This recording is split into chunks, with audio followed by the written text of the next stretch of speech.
Maisha, I never noticed she was a man. I never knew. I believe that our education, like such as in South Africa and the Iraq, everywhere like such as.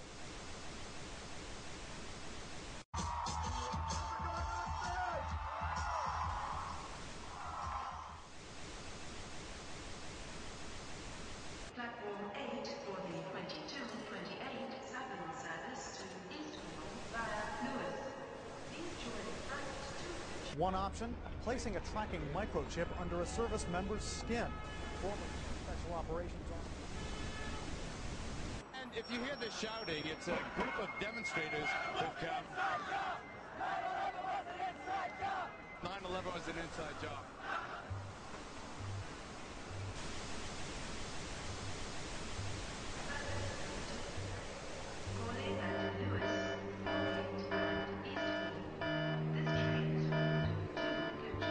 It's no longer a theory. What I'm about to say is fact. The secret organizations of the world power elite are no longer secret. They have planned and are now leading us into a one-world communist government. Well, there have been extraordinary scenes in Berlin tonight as thousands of people gathered to hear Barack Obama deliver key foreign policy speech on his current European tour. The Democratic presidential hopeful laid out his vision for America's place in a new world order, in a new world order, in a new world order. It's not a new idea. President Bush talked about it back in 1991. It is a big idea, a new world order. President Bush said, and it's a phrase that I often use myself, that we needed a new world order. There's a need for a new world order. I call upon all states to join ranks in order to found the new world order of the 21st century.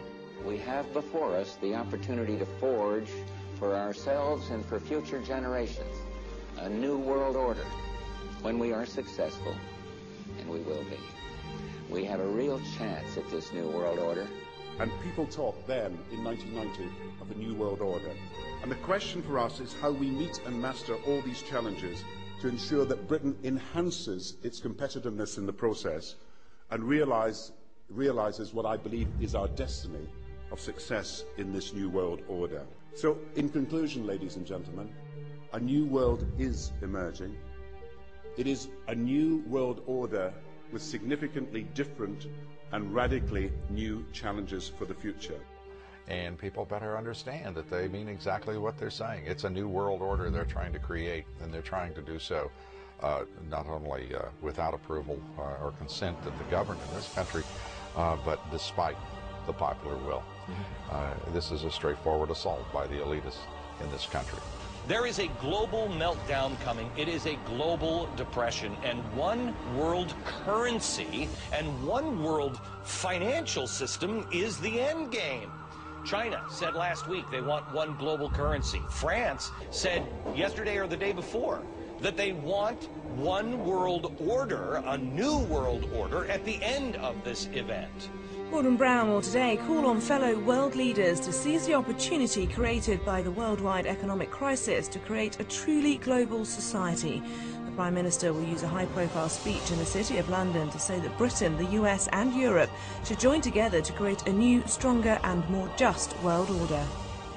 This engineered collapse is there as a massive problem for which you offer the solution, and the solutions are the infrastructure we've been predicting all this time, including the World Central Bank. The goal of this manipulation, and has been for a very long time, is to get the world population to see as a good idea, or the only option in given circumstances that are manipulated into place, the creation of a one-world government, a world central bank which would administer all financial transactions on the planet, a world currency, and a microchipped population linked to a global computer. The wealthy elite who have the money and the power know that if they can create a one world global social system, that they can control the central authority.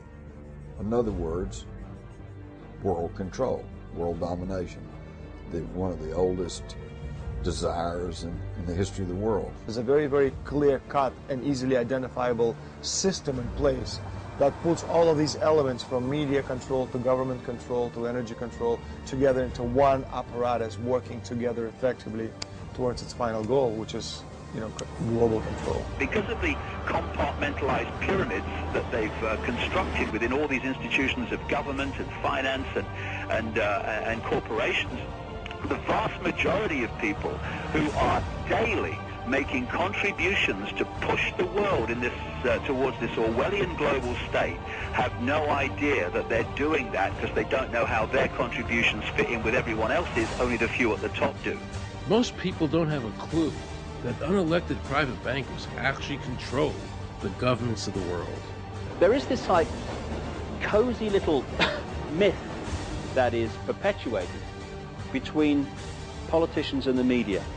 The media report the world as if presidents and prime ministers are the final arbiters and decision makers in the world, which means that the people above the level of presidents and prime ministers that really make the decisions, they're never looked at or exposed by the mainstream media because they're not accepted to exist. The central bankers of the world are working together to create a one-world government. A global police state as sinister as anything George Orwell ever wrote about, where every person on the planet Earth will have an RFID chip implanted. It is the first implantable microchip for humans that has multiple security, financial, and healthcare applications. More than 100 law enforcement officials in Mexico are having microchips implanted in their arms. The chips allow a person to be scanned, sort of like a cereal box at the supermarket. Just like the microchips implanted in the necks of dogs and cats, allowing lost pets to be identified, this glass capsule can do the same for humans. A chip in everybody would be the universal monetary system par excellence, because there'd be no escape from it, and you'd be totally under the control of those who issue the electronic impulses in that chip. The problem throughout human society is that the good men and women do nothing. They don't want power. They don't want control. They want to lead a leisurely life. They want to spend time with their family. They want to lead simple lives. But we are forced throughout society and throughout history and throughout human time to stand up against bullies. And many times we stand up before it's too late. And we reverse the course of tyranny. But more often than not, we don't stand up in time, and horrible things have to happen first, so decadent societies learn why liberty and freedom is so precious. If you think you don't like the situation now, then think what you're going to face a little way down the road, and more than anything, think of what your children are going to have to face. Because you think that we live in a controlled society now, this is nothing compared with what they are going to have to live in. So in terms of parents who are listening to this information, I would say this: go and look your children in the eyes and tell them that you can't be bothered, or you're too frightened to do anything about it. You're too frightened to get involved, in being another conduit for getting this information further and further expanded into the public mind, that you're too frightened to get together with others to stop cooperating with this system and to not be intimidated into coming into line, which is a bit like coming into line in a concentration camp and thinking it'll be okay. As long as you stay in line and you do as you're told, you'll be fine. And then you realize at the end of it, well, actually, it ain't fine. And if you'd have all rebelled earlier, then you wouldn't be in the situation you're facing now. The point of mathematics alone ought to let us see where the real power is here. There are billions of people, 6 billion, nearly getting on for 7 billion on this planet, who are being manipulated. There are, in full knowledge of what they're doing, a relative handful of those who are doing the manipulating to the end that we're talking about. They think they've beaten us. They think that they're going to have their way with us. And I'm here to tell them they're not going to have their way with us. We are going to defeat them. You guys aren't going to be able to get away with your New World Order, sir. Talk about Bill. You know what New World Order is. You will never get a New World Order. Never. National sovereignty will prevail. The New World Order is going down, sir. You can laugh. Wake up, people. Wake up. Research the New World Order. This is important. Look it up. Investigate it. Your New World Order will fall. Humanity will defeat you.